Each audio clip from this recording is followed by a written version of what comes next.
आज माह रमज़ान मुबारक का अलवदाई जुमातुल मुबारक है। आशिकान रसूल, आशिकान माह रमज़ान, अल्लाह के मेहमान माह मुबारक रमज़ान मुबारक के रुखसत होने पर गम और उदासी की कैफियत में हैं। अलवदाई कलाम पढ़े जा रहे हैं। अलवदा अलवदा माह रमज़ान, हुआ जाता है रुखसत माह रमज़ान या रसूलल्लाह। इस तरह के कलाम पढ़े जा रहे हैं और आशिकान माह रमज़ान के जाने पर रो रहे हैं। अब यहाँ पर बाज़ लोग मार्केट में आ गए हैं, वो ये कह रहे हैं देखो रमज़ान के महीने के बाद ईद आ रही है, तो ईद के महीने में तो शरीयत मुताहरा ने हमें ये जो खुशी का मौका दिया है, हमें ये चाहिए कि हम इस पर खुशी मनाएं, अपनी खुशी का इजहार करें। और ये क्या तुमने नया ही काम पकड़ लिया है कि तुम रमज़ान के जाने का गम मना रहे हो, रो रहे हो, ये तो इसी तरह जायज़ नहीं हो सकता। यहाँ मैं चंद बातें अर्ज़ करना चाहता हूँ कि माह रमज़ान मुबारक एक तो अल्लाह का महीना है, जैसे कि अहादीस मुबारक भी इस बात पर शाहिद है। ये महीना बड़ी रहमतों वाला है, बरकतों वाला है। फिर इस महीने के तीनों जो अशरे हैं उसके फ़ज़ाइल अलग अलग तौर पर सरकार अलैहिस्सलातु वस्सलाम ने अहादीस मुबारक के अंदर बयान फरमाए। तो मुसलमान के दिल में ये बात होती है कि पता नहीं है ये माह रमज़ान मुबारक गुज़र गया है, मैं अपनी बख्शिश करवा सका या नहीं करवा सका, क्योंकि आका करीम अलैहिस्सलातु वस्सलाम का फरमान मौजूद है। नबी अलैहिस्सलाम ने इरशाद फरमाया, जिसका मफ़हूम और ख़ुलासा है, फरमाया रागिमा अनफु रजुलिन दखला अलैहि रमज़ान सुम्मन सलखा क़ब्ल अन युग़फ़र ला। ख़ुलासा ये फरमाया, जिसने रमज़ान का महीना पाया और बख्शिश ना करवा सका, उसकी नाक खाक आलूद हो। तो इस हदीस पाक पर नज़र रखते हुए आशिकान रसूल के दिल में ये बात आ सकती है, हमने रमज़ान का महीना तो पा लिया, अब पता नहीं हम उसमें अपनी बख्शिश करवा सके या नहीं करवा सके। ये जो रिवायत मैंने अभी पढ़ी जामे तिर्मिज़ी के अंदर ये बात मौजूद है। इसके अलावा हज़रत उमर फ़ारूक आज़म रज़ियल्लाहु ताला अन्हु, मुसलमानों के दूसरे खलीफा, उनका अमल मुबारक भी मौजूद है। आज लोग कहते हैं रमज़ान गुजर गया, अब ईद आ गई, उस पर खुशियाँ मनाओ। उमर फ़ारूक आज़म रज़ियल्लाहु ताला अन्हु ईद के दिन बंद कमरे में चले जाते और रोना शुरू कर देते। लोग पूछते कि है उमर रज़ियल्लाहु ताला अन्हु, आज तो ईद का दिन है, ईद का दिन जो है ये खुशियों का दिन होता है, आप इस पे रो रहे हैं। उमर फ़ारूक आज़म रज़ियल्लाहु ताला अन्हु का फरमान ये दिल के कानों से सुनिए। उमर फ़ारूक आज़म ने फरमाया, अगर तो हमारी इबादत कबूल हो गई, अगर तो हमारे रोज़े कबूल हो गए, फिर तो ये ईद का दिन है। अगर हमारी इबादत, हमारे रोज़े कबूल नहीं हुए, तो फरमाया ये तो ईद का दिन नहीं, ये तो फिर हमारे लिए वईद का दिन है। और आगे फरमाया अना ला अदरी, मैं नहीं जानता, अमिनल मकबूलीन अम मिनल मतरूदीन, फरमाया मैं नहीं जानता कि मैं अल्लाह के मकबूल बंदों में शामिल हो गया हूँ या जो मरदूद बारगाह हैं मैं उनमें शामिल हुआ हूँ। तो इस गम की वजह से, इस कैफियत की वजह से ईद वाले दिन भी जनाब उमर फ़ारूक आज़म रज़ियल्लाहु ताला अन्हु रोया करते थे। अब यहाँ एक बात ये की जाती है कि आप रमज़ान मुबारक का महीना तशरीफ़ लाया, जैसे ही 20 दिन 21 दिन 22 दिन गुजरते हैं तो आप शुरू कर देते हैं जी अलवदा अलवदा माह रमज़ान। ये क्या बात है? कहते हैं आपके घर में कोई मेहमान आता है, मेहमान ने रहना है 30 दिन, आप 20 दिन के बाद शुरू कर दें जनाब उसको अलवदा अलवदा अलवदा, तो वो मेहमान क्या समझेगा? मेहमान समझेगा कि ये मेरे आने से खुश नहीं है, ये चाहते हैं कि मैं यहाँ से चला जाऊँ। तो कहते हैं ये मेहमान की रिस्पेक्ट थोड़ी है, मेहमान इस बात से खुश नहीं होगा, मेहमान ये समझेगा कि ये मेरे यहाँ रहने पे राज़ी नहीं है, लिहाजा मुझे अब जल्दी जल्दी जाना चाहिए। तो कहते हैं आप रमज़ान मुबारक के महीने के साथ भी यही काम कर रहे हैं। 10-20 दिन गुजरते हैं, आप शुरू हो जाते हैं अलवदा अलवदा, इसका मतलब ये आप खुश नहीं है रमज़ान से। मेरी तो समझ से बालातर है कि एक फ़हमो फरासत रखने वाला बंदा ये गुफ्तगू कैसे कर सकता है जिसका कोई सर पैर ही नहीं है। अब इस बात को एक मैं मिसाल के साथ समझाता हूँ, आसानी के साथ बात समझ में आ जाएगी। एक बंदा है जो अपना मुल्क छोड़ देता है, आउट ऑफ कंट्री जाता है, वहाँ पे काम काज करता है, जॉब करता है, ताकि मैं अपने घर वालों की खुशियों का समा कर सकूं, अपनी औलाद का, घर वालों का मुस्तकबिल बेहतर कर सकूं। अब वो बंदा 10 महीने या 11 महीने, साल के बाद वो 1 माह की छुट्टी के लिए अपने घर पे आता है। अब अपने घर पे आता है, वो 20-25 दिन रहा, बड़ी खुशियाँ थी घर के अंदर कि हमारा अजीज़ जो है या हमारा वालिद, हमारा भाई घर में आ गया है, परदेश में था।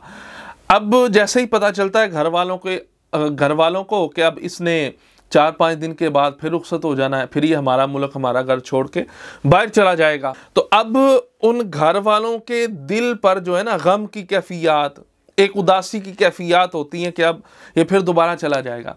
अब वो कहना शुरू कर दे कि आप मेरे यहाँ रहने से राज़ी नहीं है, मैं 1 महीने के लिए तो आया था, अभी 25 दिन गुजरे, आपने जनाब ऐसी कैफियत बनानी शुरू कर दी हैं, इसका मतलब ये आप मुझसे राज़ी नहीं है।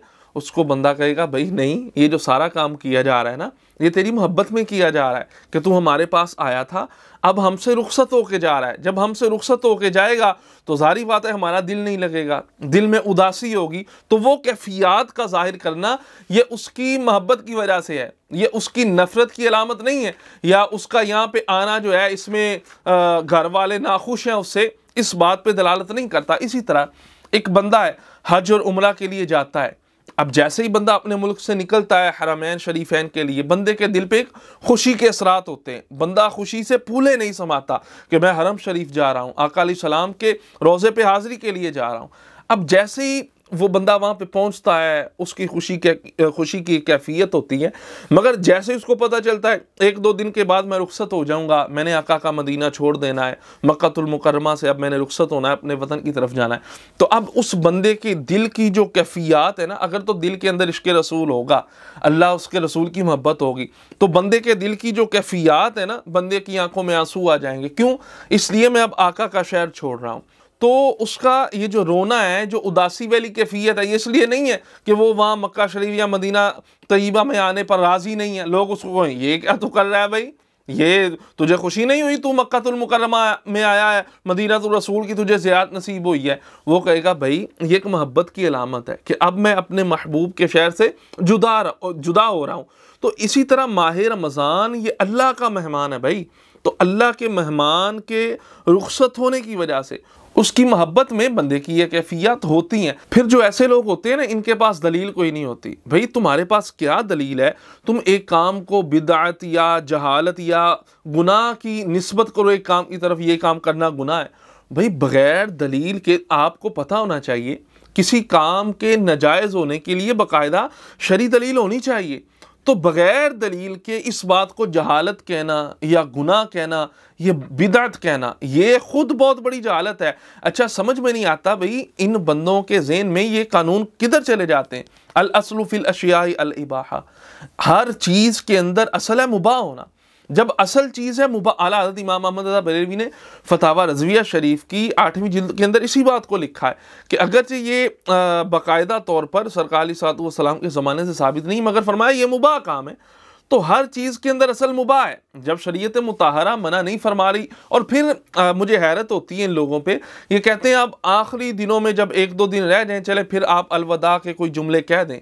हो भाई खुदा के बंदे, जो चीज़ आखिरी दिनों में जायज़ है वो उसी चीज़ को, उसी फेल को, उसी अमल को, उसी अलविदाए माह रमज़ान को तुम पहले दिनों में नाजायज़ कैसे कह सकते हो? भाई जो एक चीज़ जो है 3 दिन बाद वो जायज़ है, वो 3 दिन पहले नाजायज़ कैसे हो सकती है? हाँ, अगर तो शरीयत मुताहरा जो है किसी काम के जायज़ नाजायज़ होने पर वक्त के तयन के साथ कह दे कि फ़लाने काम में फ़लाँ वक्त में ये काम करना जायज़ है, जब फ़लाँ वक्त शुरू हो जाए ये काम करना नाजायज़ है, ये तो अलग बात है। मगर यहाँ आप एक काम जिसको आप जायज़ कह रहे हैं रमज़ान के बिल्कुल आखिरी दिन में, आप उसी काम को नाजायज़ कह रहे हैं अगर वो 5 दिन पहले करें। भाई इसके लिए कोई शरई दलील होनी चाहिए। और फिर ये बात की जाती है कि जो रमज़ान के महीने में जुदाई वाले कलाम पढ़ते हैं, अलविदा माह रमज़ान पढ़ते हैं, रोते हैं, धोते हैं, ये सारा दिखावा है। ये इनके दिल के अंदर कोई गम नहीं होता, कोई उदासी नहीं होती, बल्कि अंदर से ये खुश हो रहे होते हैं कि जल्दी जल्दी रमज़ान जाए, ईद आए, हमारा जो इबादत इतनी हम मुशक्क़त करते हैं इससे जान छूटे। हो भाई खुदा के बंदे, तुम्हें किसने इजाज़त दी है कि तुम किसी की दिल की कैफियत पर मुत्तले हो सको?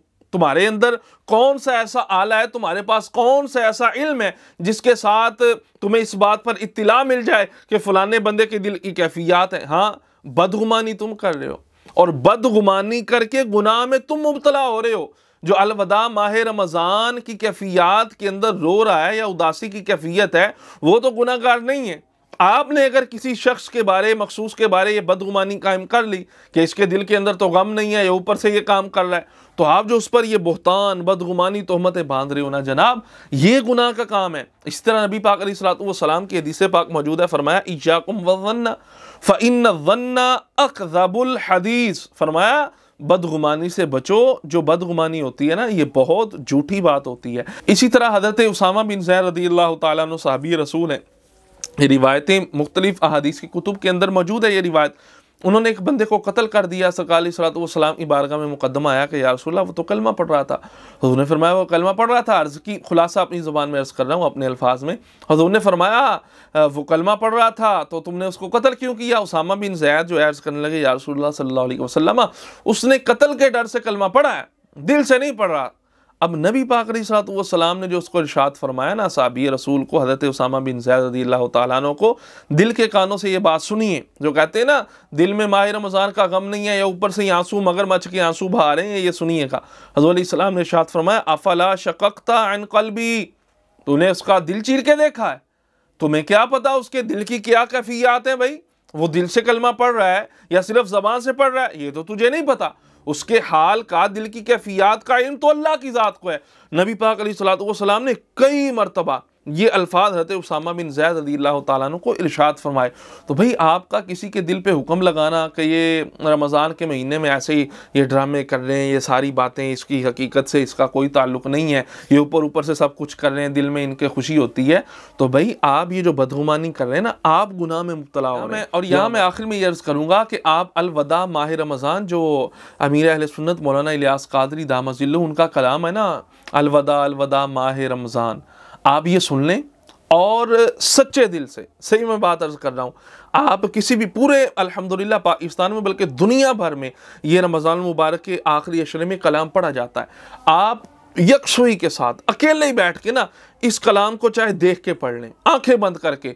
अगर आपके दिल में रमज़ान के जाने का जो है, आपके दिल में उदासी की कैफियत ना हो ना, तो मुझे पकड़ लेना, ये अल्फाज के अंदर ही अल्लाह के वली की ज़बान से जो अल्फाज निकले ना, उसमें तासीर होती है, वो असर रखते हैं। आप इस कलाम को सच्चे दिल के साथ, यकसुई के साथ बैठ के पढ़ें, इंशाअल्लाह तबारक व ताला आपके दिल के अंदर वो जो कैफियत है ना हज़रत उमर फ़ारूक रज़ियल्लाहु ताला अन्हु की, उसकी आप चाशनी महसूस करेंगे। जो उन्होंने फरमाया था, अगर तो मैंने रोज़े रखे अल्लाह की बारगाह में मकबूल है, फिर तो ठीक है, मेरे लिए ईद है, वगरना मेरे लिए वईद है। ये जो सहाबा का तर्ज़ अमल था ना, इसका अक्स, इसकी जो चाशनी है, वो आप अगर ये कलाम सुनेंगे ना, आपको उसमें मिलेगी। तो इसलिए बदगुमानी से आपको हमेशा बचते रहना चाहिए। दुआ है अल्लाह तबारक व ताला से, माह रमज़ान मुबारक का ये महीना हमसे रुखसत हो रहा है, आखिरी घड़ियाँ हैं, अल्लाह तबारक व ताला इसके सदक़े हमारी बख्शिश व मग़फ़िरत फ़रमाए। जितने हमारे अज़ीज़ व अक़रिबा, वालिदैन दोनों में से कोई एक, जितने मुसलमान इस दुनिया फ़ानी से रुखसत हुए ईमान की हालत में, अल्लाह साहब की बख्शिश व मग़फ़िरत फ़रमाए।